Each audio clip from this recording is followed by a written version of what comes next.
പിതാവിൻ്റെയും പുത്രൻ്റെയും പരിശുദ്ധാത്മാവിൻ്റെയും നാമത്തിൽ ആമേൻ. എൻ്റെ പ്രിയരെ, ഇന്ന് ഓഗസ്റ്റ് 27 വ്യാഴാഴ്ച. അമ്മേ പരിശുദ്ധ അമ്മേ, അമ്മേ പരിശുദ്ധമേ, ദൈവമാതാവേ, കൃപാസനത്തിലൂടെ ഞങ്ങൾക്കും ഞങ്ങളുടെ ദേശത്തിനും അമ്മ മധ്യസ്ഥം തേടി തന്ന എല്ലാ അനുഗ്രഹങ്ങൾക്കും കൃപകൾക്കും ഞങ്ങളിപ്പോൾ ഹൃദയം നിറഞ്ഞ നന്ദി പറയുന്നു. അമ്മേ പരിശുദ്ധമേ, ദൈവമാതാവേ, 2004 ഡിസംബർ 7 ഉച്ചകഴിഞ്ഞ് 2:30 കൃപാസനത്തിൽ സംഭവിച്ച അമ്മയുടെ പ്രത്യക്ഷപ്പെടലിനെക്കുറിച്ച് തിരുസഭയ്ക്ക് സമർപ്പിച്ചിരിക്കുന്ന പഠനരേഖകളുടെ മേൽ സഭാത്മകമായ പഠനം ആരംഭിക്കുവാൻ ഞങ്ങൾ പ്രാർത്ഥിക്കുന്നു. അമ്മേ പരിശുദ്ധമേ, ഭൂസ്വർലോകങ്ങളുടെ രാജ്ഞിയായ അങ്ങേയ്ക്ക് ഭൗമസംരക്ഷണത്തിനായി പ്രപഞ്ചപ്രകൃതിയെ തന്നെ തിരുസഭ പ്രതിഷ്ഠിക്കുവാൻ ഈ പ്രത്യക്ഷീകരണം വഴി ഇടയാക്കണമേ. പരിശുദ്ധമേ, ജപമാല മാതാവേ, സകല കൃപാസനം പ്രാർത്ഥനയോടും ചേർത്ത് ഞങ്ങളിപ്പോൾ പ്രാർത്ഥിക്കുന്ന ഈ കുടുംബത്തിന്റെ പ്രത്യേക നിയോഗം പറ മക്കളെ.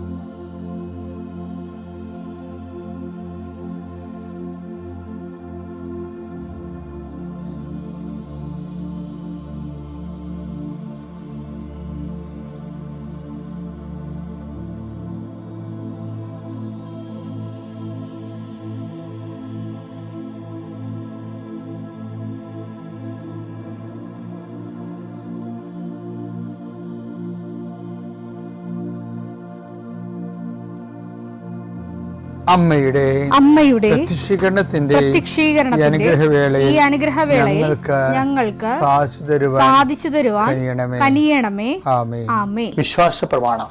സർവശക്തനായ പിതാവും ആകാശത്തിന്റെയും ഭൂമിയുടെയും സൃഷ്ടാവുമായ ദൈവത്തിൽ ഞാൻ വിശ്വസിക്കുന്നു.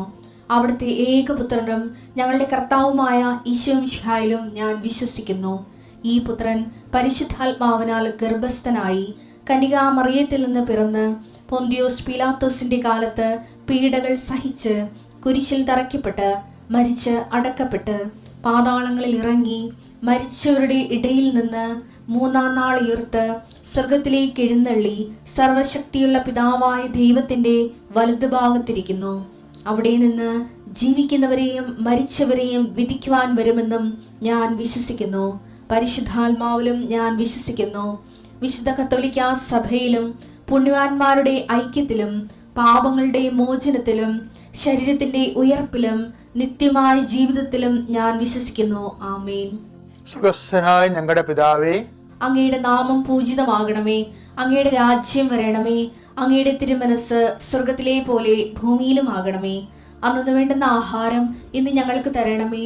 ഞങ്ങളോട് തെറ്റ് ചെയ്യുന്നവരോട് ഞങ്ങൾ ക്ഷമിക്കുന്നത് പോലെ ഞങ്ങളുടെ തെറ്റുകൾ ഞങ്ങളോടും ക്ഷമിക്കണമേ.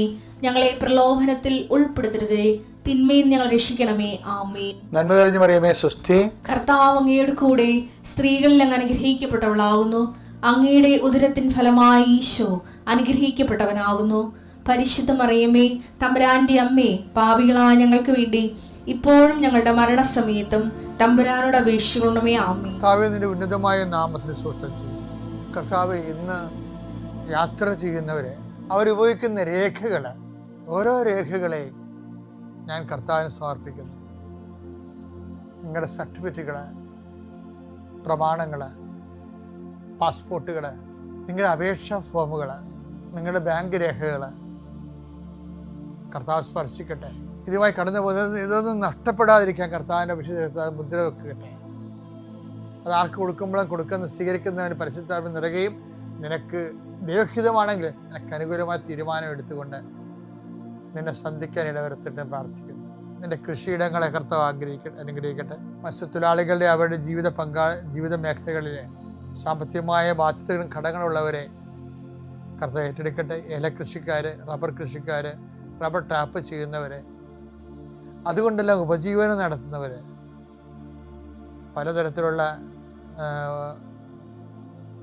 ഉൽപ്പന്നങ്ങൾ, കാർഷിക ഉൽപ്പന്നങ്ങൾ വിറ്റുമാറാതിരിക്കുന്നവർ, അത് വിറ്റുമാറിയില്ലെങ്കിൽ ജീവിത കാര്യങ്ങൾ നിറവേറാതെ തടസ്സപ്പെട്ട് കിടക്കുന്നവരെ ഈശോ നാമത്തെ ആശീർവദിക്കുന്നു.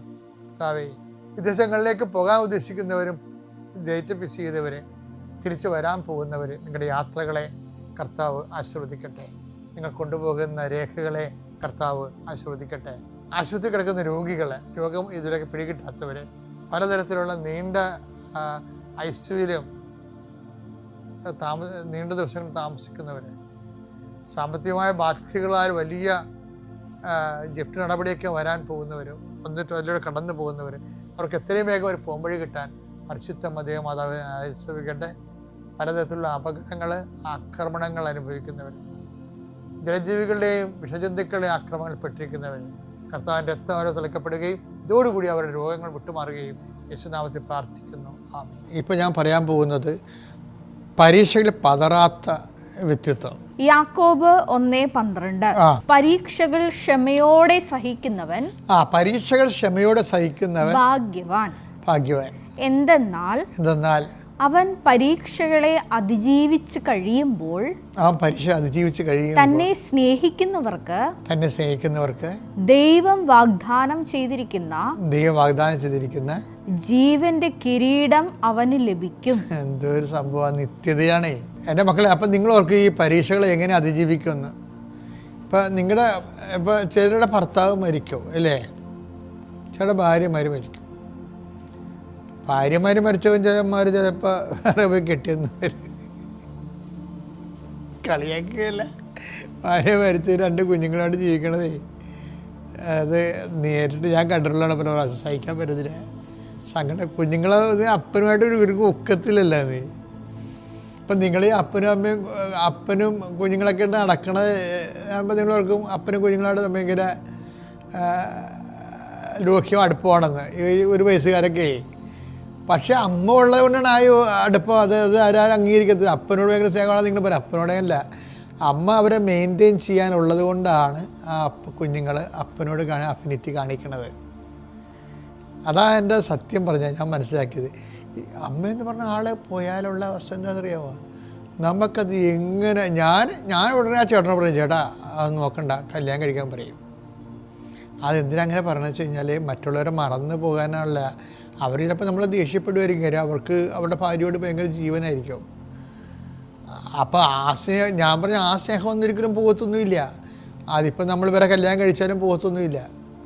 കാര്യം ഇതൊക്കെ പറയുമ്പോൾ നിങ്ങൾ ജോസഫ് ഇതൊക്കെ എങ്ങനെ അറിയാം നിങ്ങൾക്ക്?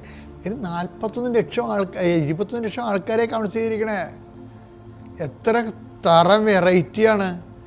അപ്പോൾ അതുകൊണ്ട് അത് ഞാൻ പറയാം, കുഞ്ഞുങ്ങളെ നോക്കണം. കുഞ്ഞുങ്ങൾക്ക് അമ്മയില്ല വളരണമെന്ന് വെച്ച് കഴിഞ്ഞാൽ കാണ്ട് പെയർ. അതുകൊണ്ട് എനിക്ക് ഈ കല്യാണം പിരിഞ്ഞിരിക്കുന്നുണ്ട്.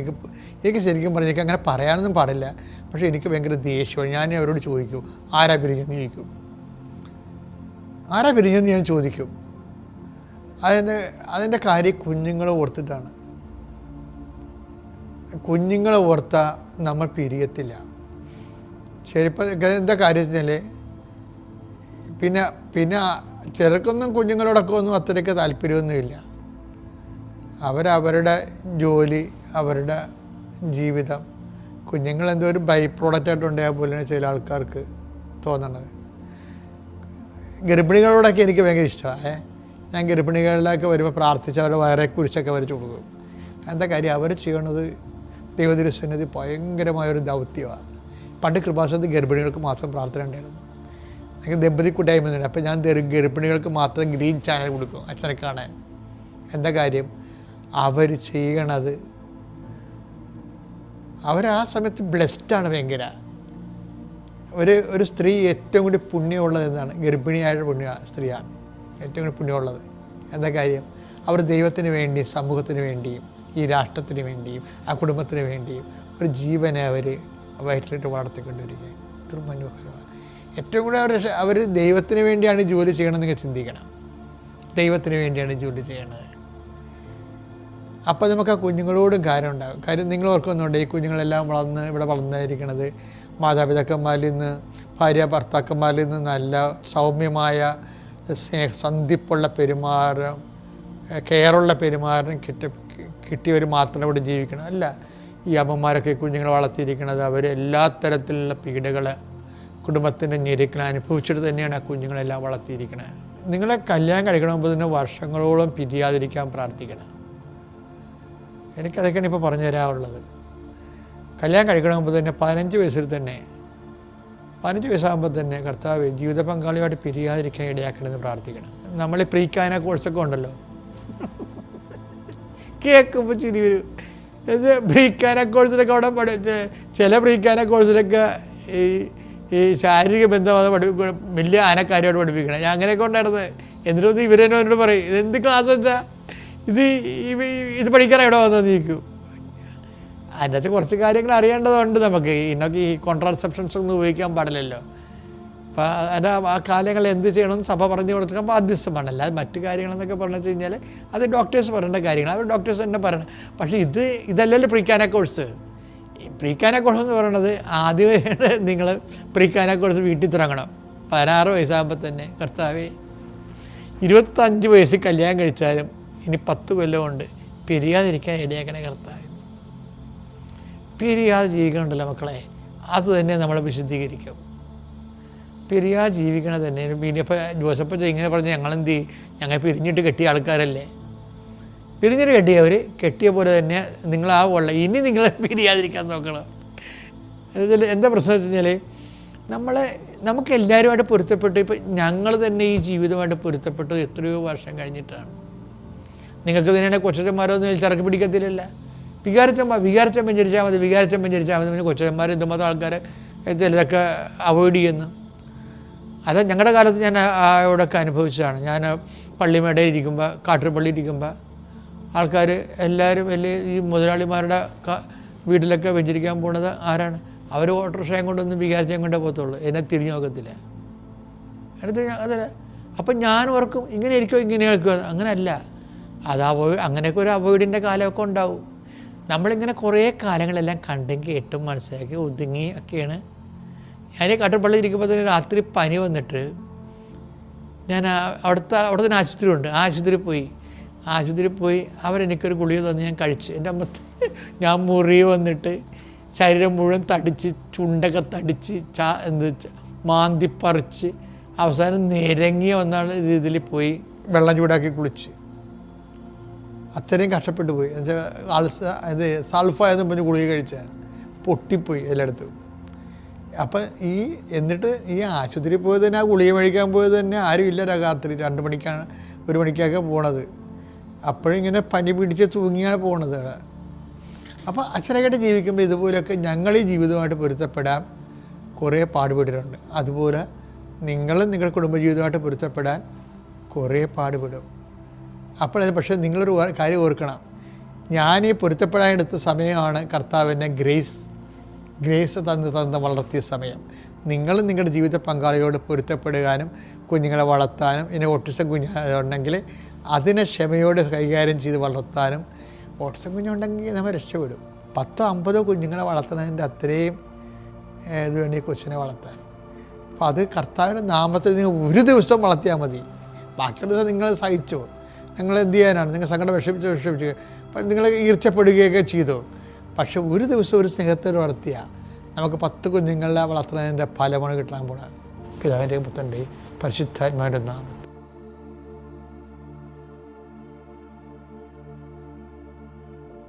അത്യപൂർവ ദൈവാനുഭവങ്ങൾ ഇനി നിങ്ങൾക്കും സ്വന്തം. ഈ യൂട്യൂബ് ചാനൽ ഇതുവരെ സബ്സ്ക്രൈബ് ചെയ്തിട്ടില്ലെങ്കിൽ ഇപ്പോൾ തന്നെ സബ്സ്ക്രൈബ് ചെയ്യുക. ഈ വീഡിയോ ഇപ്പോൾ തന്നെ നിങ്ങളുടെ സുഹൃത്തുക്കൾക്ക് ഷെയർ ചെയ്തുകൊണ്ട് കർത്താവിൻ്റെ പ്രേക്ഷിതരാകുക.